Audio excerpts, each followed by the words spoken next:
Preview.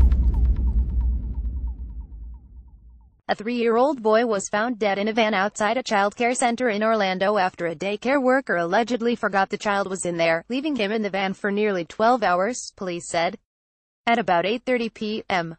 Monday, Orlando police received a call about child neglect at Little Miracles Academy, police said, and responding officers found 3-year-old Miles Hill unresponsive inside a vehicle in the lot.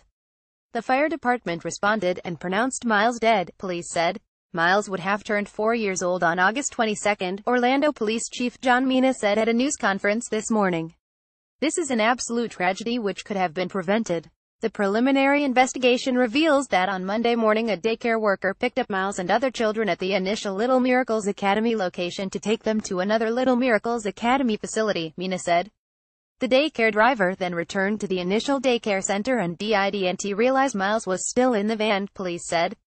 Later that evening, when Miles was supposed to be dropped off at his grandmother's house, his grandmother called the police and a missing child investigation was launched, police said. The grandmother also called the daycare center and a worker checked the van and found Miles on the floor in the back seat of the vehicle, police said. A daycare center worker then called 911, police said. Mina said police believe Miles was in the hot van all day long, since 9 a.m. Temperatures that day reached 93 degrees Fahrenheit. Authorities are awaiting autopsy results, but police suspect the boy's death was heat-related, Mina said.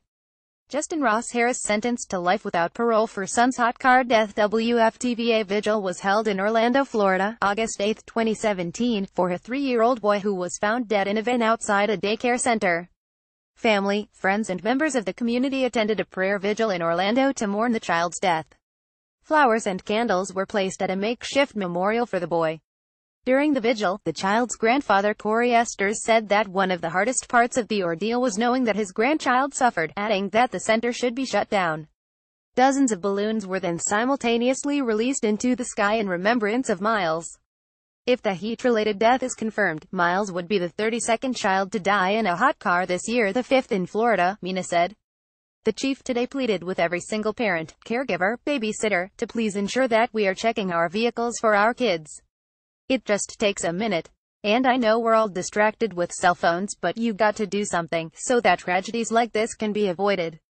The daycare worker could potentially face criminal charges, Mina said, adding that the worker has been very cooperative and is obviously extremely distraught. Mina said the daycare worker admitted to not doing a head count when the children were dropped off. Mina did not say what the potential charges could be. The Department of Children and Families is investigating the daycare center, Mina said. The Little Miracles Academy could not immediately be reached for comment.